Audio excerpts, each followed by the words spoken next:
I want to talk about what does and does not constitute evolution. Let's start out with a little creature that I saved here. Very simple creature.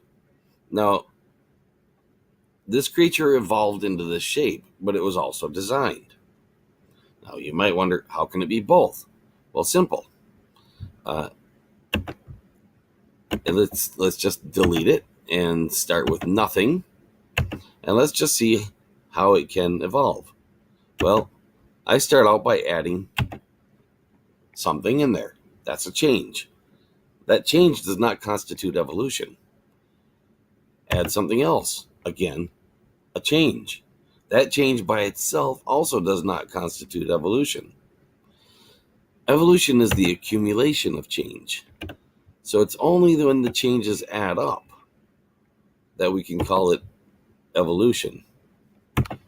So this is evolving because I'm adding changes to it.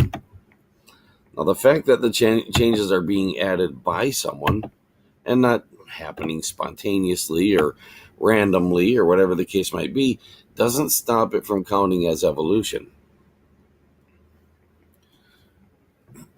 I think that's an important distinction because a lot of people seem to think that it does, that evolution has to be random or has to be unplanned. Well, biological evolution seems to be, in a lot of senses, random and unplanned. But then again, it also has natural selection, which isn't planned, but also is far from random. Here's the question, though. Now, you saw what order I put these things together in. That is the history of the evolution of this item. If somebody got that history wrong, let's say, for example, that they thought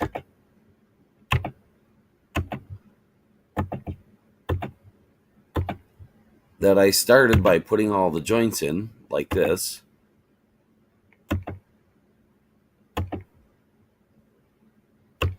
and then added the bones in this order.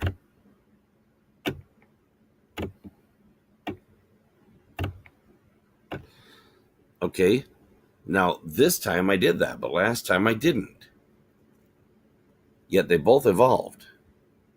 So if somebody got the history of the evolution wrong, that doesn't mean they were wrong about the fact that it evolved. Same goes for the muscles. There were 3 muscles in the original. One from here to here, one from here to here, and one from here to here. Again, what order they were added in is the history of that evolution. Now, I don't recall exactly what order they were added in when I made the original. So I'm going to clear that, and I'll reload the original. Notice it may not be exactly like the one that I had just built. Very close to the same. But what the evolutionary history was of that item doesn't matter as far as what it ended up like. Now, if we wanted to know in biology what the evolutionary history of something is, there's usually a reason behind that. It's generally beneficial to know, for example, what things are related to what other things, because that's helpful in deciding, in figuring out things like what habitats will something be able to thrive in, and if something goes wrong, maybe they're getting endangered. What might the causes be behind it? What might we be able to do about it? The more we can understand about something, the better we can deal with problems that come up, and figuring out what's related to what helps us to better understand it. Now, if I select the running task here, it's already selected, but I'm going to just select it anyway, and I click Evolve. You can see this thing. Oh, no, I had not expected that. One of them is rolling. And that rolling got copied right away. Now, that doesn't happen every time. It really doesn't. As a matter of fact, this is the first time I've seen that with this. Ironically, ironically, maybe appropriately. Yeah, I'm not sure what's the correct term to use here. Surprisingly, considering what I'm planning on presenting later on um, in this evolutionary series. Let me show you what I mean here. I'm gonna yeah, that's interesting. I'm just gonna go ahead and save this just like that.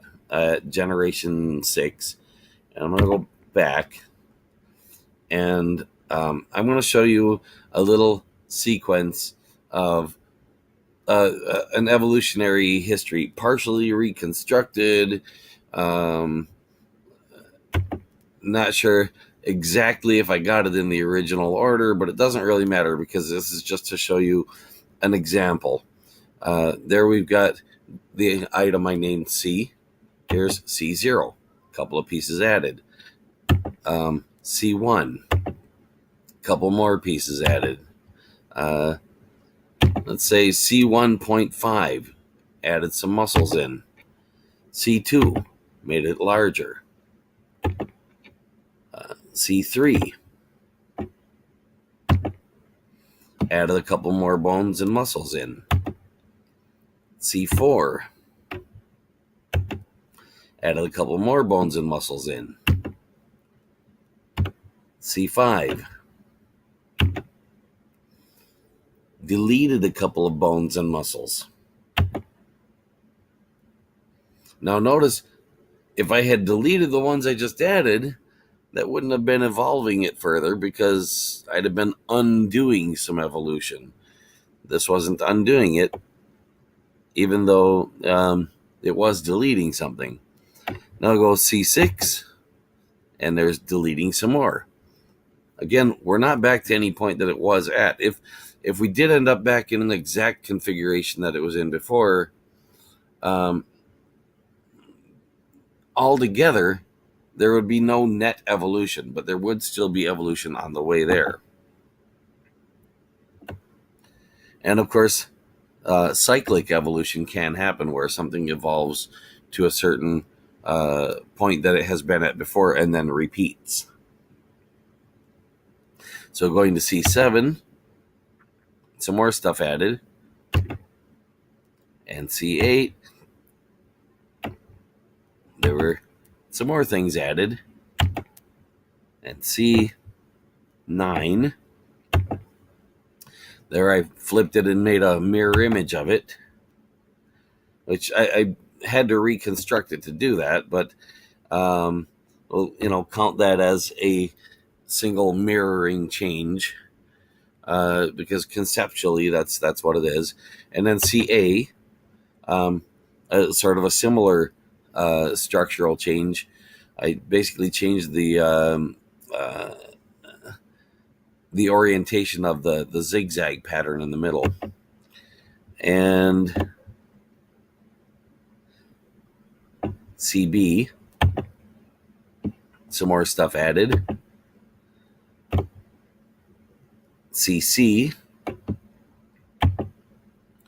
more muscles added. CD, more bones added. Now, anywhere along the way, I could click evolve and let this thing evolve a neural network. Normally, what people are used to in biology, when neural networks evolve, they're evolving as part of a physical brain, which is part of the physical body. And so the body and the brain evolve together. Now, these things are starting out with a neural network that's randomized in this complex body. So it's going to have a little harder time finding out of a population of 10 individuals one that's even marginally successful with all these bones and muscles, because it's starting from nothing. That's not to say it can't find some success, but the simpler it is, of course, the easier it is to have that success. And so the biological brain and body evolving together actually has quite an advantage over this. And so there, I'm up to CD. And let's go CE. And there you can see I've removed some bones from the middle. And CF. And there I've added some more muscles. Now again, if I click Evolve, it's starting out with something very complex. It has to. It starts out from a bunch of randomized neural networks, one for each member of the population. And as you can see, if I go over here to Best of Generation 1, it did manage to find one of the bunch that was able to move slightly to the right based on its randomized neural network configuration. But it's doing so in a very haphazard way. And there we're at the Best of Generation 2 and the Best of Generation 3 and so on. Going to skip out of this and let's go back, way back in this evolution to C2. Take a good look at that structure. It's not nearly as complex as that one that we were just looking at, CF. However, it is a lot more complex than C. Now, if I go up here to load simulation, you can see there's the one I just saved. C, running 2018-06-11, generation 6. And so I'm going to click load. And there's that one that was basically tumbling, rolling. Now, I'm not sure quite how it's managing to do that because it doesn't look like it's kicking itself off. But this might be a key to what else I'm going to show you. Let's load again. And this time I'm going to go one farther down. Creature running. Now this is C2. It says creature in the list because it's saved that way, but this is the one that I saved as the creature C2. And this is after 210 generations of running to allow the neural network to get good enough to be able to handle this complex form. And you can see it's not rolling. It's actually sort of hopping along. Zoom in on the Best of Generation 210, and you can see it has a nice, consistent way of getting around. But let's say I go back to Generation 1, and we look at how Generation 1 did. There's that keyboard problem. This is Generation 1. And you can see the resemblance to that C0 thing. It's rolling. And it sort of looks like it's defying the laws of nature in doing it. Well, of course, the laws of nature don't apply here because this is a physics simulation. It's not an emulation of physics.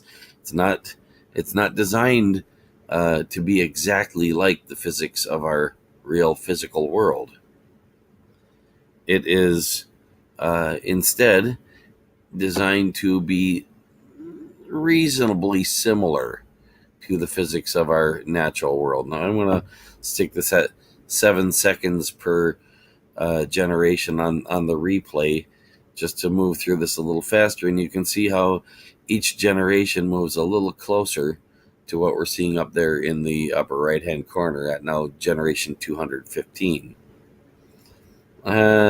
With a few setbacks. Now here's the thing, you're looking at an individual in each case. It's showing the one that it measured as the most successful for that particular generation, and that one may or may not behave exactly like it did when that success was measured. But it's important to remember that that one is still a member of a population. So in other words, there wasn't just one member, for example, of generation 10, which we're on now. The population in this case was set to 10 individuals and maintained that way. So there were 10 members in the population, which means the gene pool for the population was a gene pool of 10 neural networks. It's just the neural networks that are evolving. The bodies are not evolving from generation to generation. They evolve as they're constructed. And so each one of these generations, in this case, has 10 neural networks in it. And the gene pool of that generation is the full 10 neural networks, not just the neural network of one individual. It's that whole gene pool that's evolving from generation to generation. There might be a mutation in one individual, but that one individual is part of the population. If that mutation isn't passed on to the next generation, just a mutation that happens in one individual and doesn't go any farther, then it doesn't contribute to the evolution of the population. If it is passed on, then it does contribute to the evolution of the population.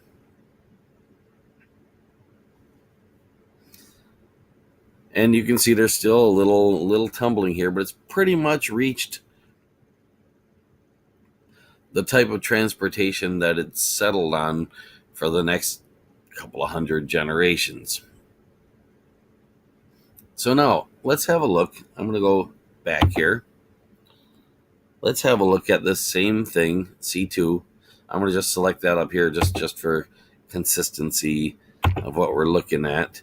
And actually, if I just click creature, I think it'll load that automatically.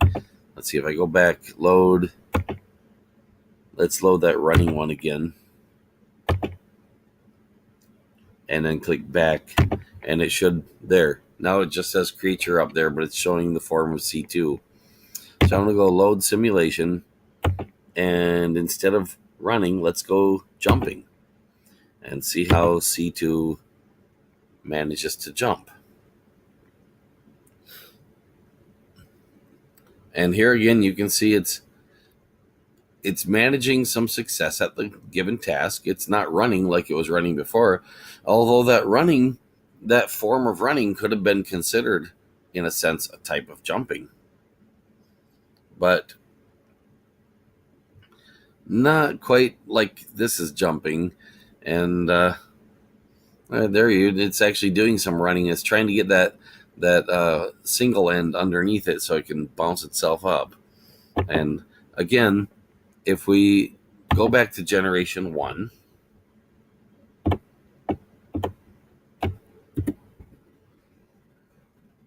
we can have a look at the original neural network, or one of 10 of the original neural networks. This was the one that scored the best out of the original 10.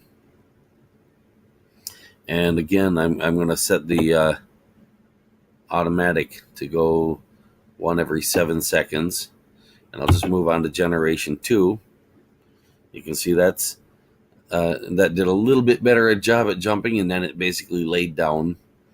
And there's another one, jumped a couple of times and then laid down. And again, each time there may be mutations in some individuals, and each generation is made by crossing the neural network genes from the previous generation. But it is the gene pool of the population that's evolving, not the gene pool of the individuals. The individual's gene pool is the same throughout its life. And in this case, the gene pool tells its neural network how to behave. And each individual starts out with a specific neural network and ends its lifespan with that same neural network. No change is happening. If there's no change happening, of course, then no change can add up. And if no change adds up, there is no evolution. So let's go back and load again. This time, let's go down to load climbing. Now here's the one that really surprised me. They're rolling uphill. Now, how did that happen? And there again, you might wonder, what's going on first off with the physics engine that's allowing them to roll uphill. And I'm not really sure what the answer is to that. But like I said, that C01 rolling on the ground should have been a bit of a clue. And again, if I go to generation 1,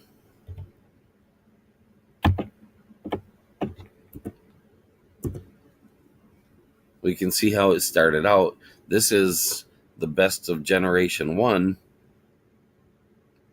Fitness of 45.93%, whatever exactly that means. That I don't know. But I think it's mainly just there for comparison, because a percentage fitness doesn't really make sense to me. But at any rate, you can see it's basically just laying there. And so again, I'm going to set this down to 7 seconds each. And there's generation 2 and generation 3. And there it goes, rolling uphill. And it got just so far, and then it kind of got stuck. Here, I'm going to give this a few more seconds so you can see that a little better. Let's go, say, 11 seconds. And there it rolls uphill, and it gets onto this single piece, and then it stops right there, and it can't go any farther. But notice it isn't falling down. It's getting into a position where it looks like it should be falling, and it's not falling.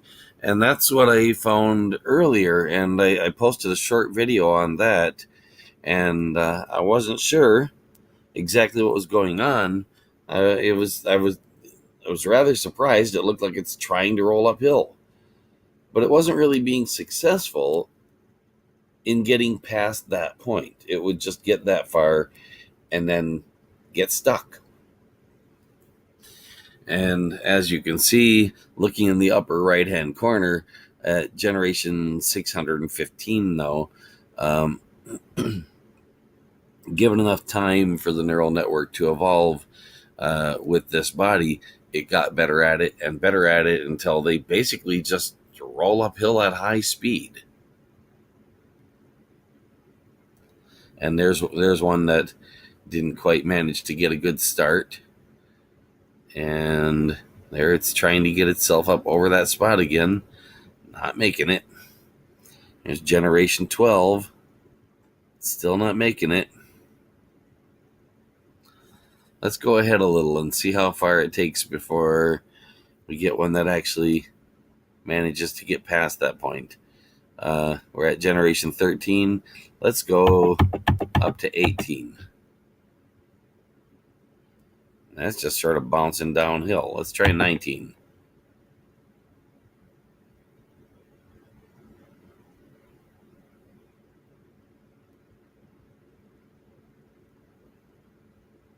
And still didn't quite make it.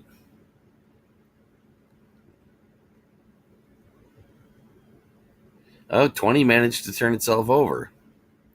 And then it fell, but it did turn itself over. Now I'm going to give it a little more time so we can see what's going on there. Let's say we go up to 16 seconds per generation. And now you can see it is actually managing to make a full 360-degree turn. It's doing a little bit of falling downhill in the process, but it's getting past that point where it was stuck before. So again, it's just small changes. And each of these little changes in and of itself is not evolution. 2 or 3 of them, you might call that microevolution. But eventually, somewhere along the way, enough changes add up that you can't really call it microevolution anymore. As a matter of fact, I really wouldn't call it microevolution beyond like 3 changes. Because, in my opinion, It really only counts as micro if you can barely tell that it's evolution at all. And by the time you get up to 3 changes, it's already starting to get obvious that there has been an accumulation of change. And there we are, generation 26. Rather successfully rolling uphill. And each generation a little more successful than the one before it. Let's go up to generation 30 and have a look. Now again, they don't behave the exact same way every single time. Each member of the population has a neural network that makes decisions about how it can behave, and sometimes those decisions can seem a little bit random because they're not totally deterministic. It's more a matter of like, what are the percentages, odds that it would decide to do a certain thing a certain way. And as you can see, this has evolved the ability to roll uphill, but it's still not real good at it. Let's go up to 40.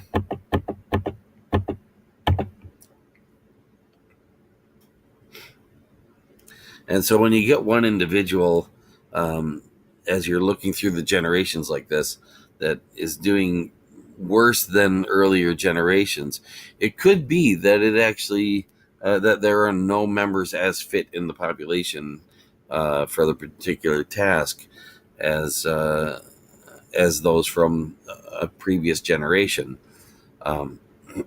Sometimes one just gets lucky and gets a high fitness level, and from in a previous generation, and then that one's genes are more likely to get passed on, and the future generation might go a little bit downhill, so to speak. No pun intended. Any rate, moving on to generation 50. And again, as you can see, we're all the way up to 50 generations here, and they're not doing nearly as good as the ones in the upper right corner. Generation 624. I'm going to just take a closer look at those right now. And as you can see, those are rolling uphill quite nicely.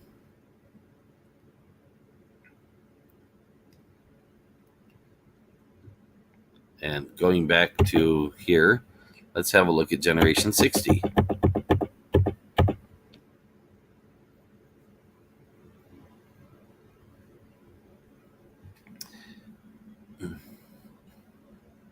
And that's doing a little better than 50.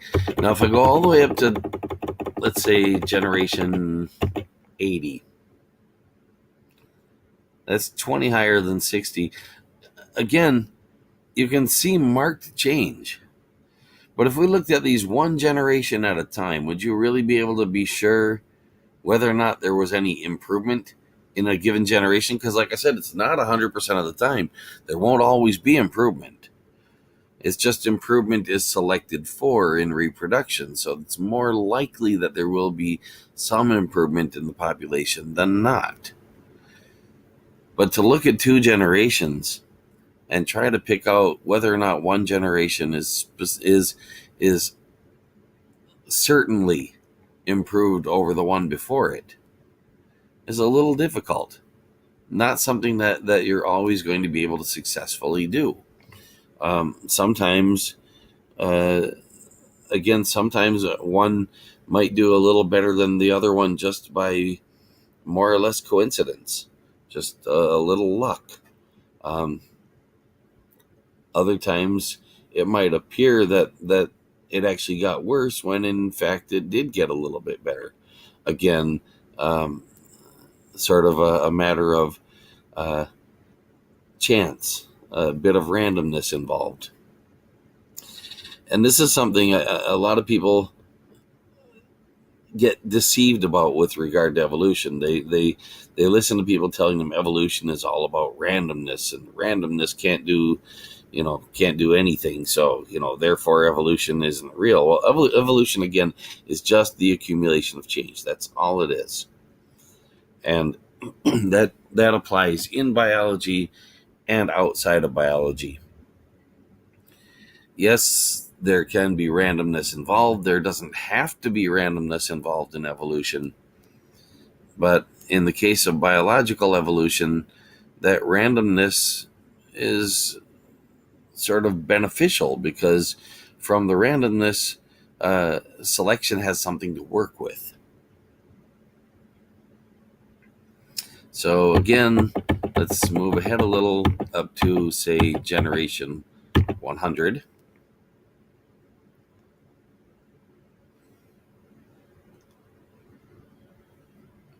And that's rolling uphill pretty well. Not nearly as good as this generation 630 up here in the corner, but still pretty well.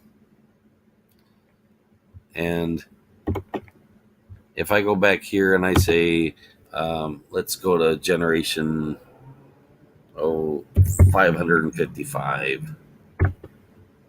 That didn't work. 5. How to do this? Oh, I see. Because of my keyboard glitch, I gotta select that one and then hit the 5 again. There we go. 555. That didn't work. Not sure what went wrong. Backspace. 5. Backspace. 5. There we go. Generation 555. And there, I don't know about you, but to me, that looks pretty indistinguishable from how well generation 632 seems to be doing. There isn't really a lot of room for improvement, but it's doing what it's doing. Now let's look at the average speed. Generation 556, average speed 1.78 meters per second. Now that's based on the measuring system used in this program. I don't know if that's the Unity engine's measurement system or this particular program specifically. I'm guessing that's straight out of the Unity 3D engine. And okay, so now it's 1.71. So it went down a little bit. Go to the next generation, 559, 1.44. Speed went down again. 560, 1.78. So it's back up. And let's see, it's up to generation 634. Let's try this. Generation, let's see.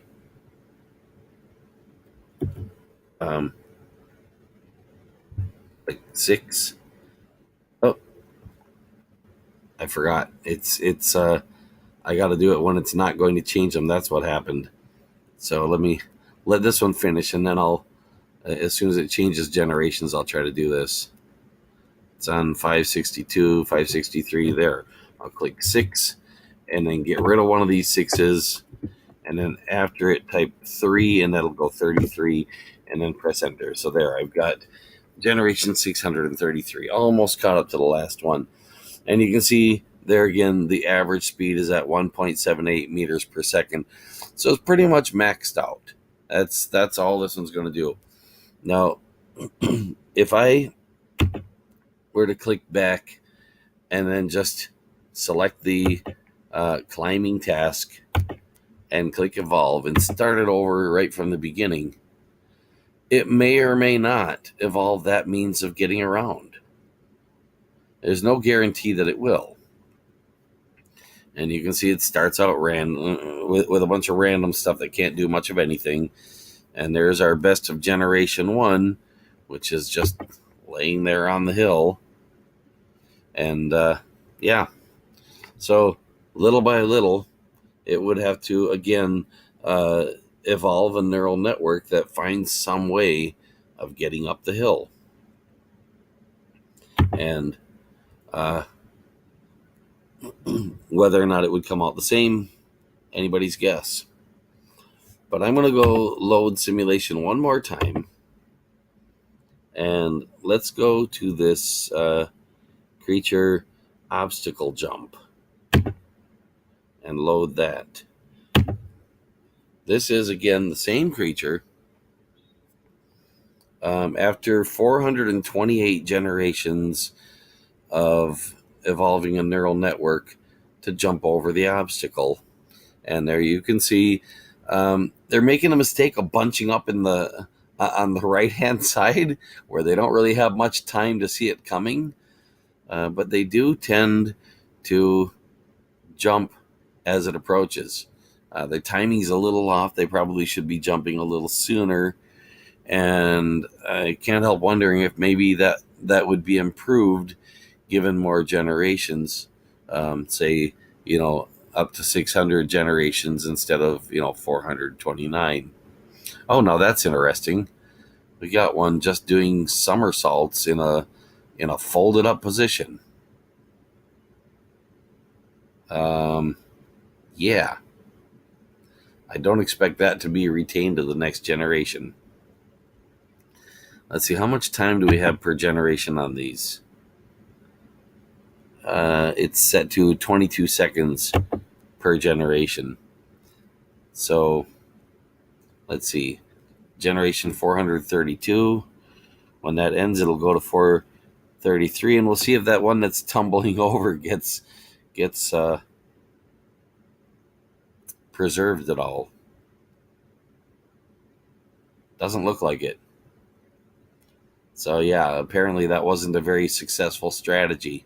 Was still getting ran over in spite of all the tumbling. So that's it. I think that's about all I've got to show you right now. I hope you found this interesting. Yeah. Running uphill. Rolling uphill. Yeah.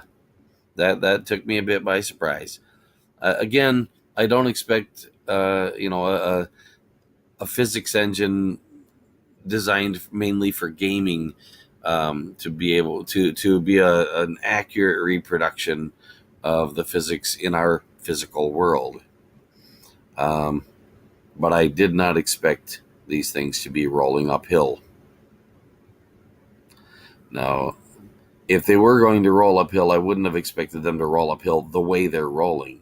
I would have expected something rolling more like a tank tread, all squished out, not just basically cartwheel style. So, yeah. Thanks for watching.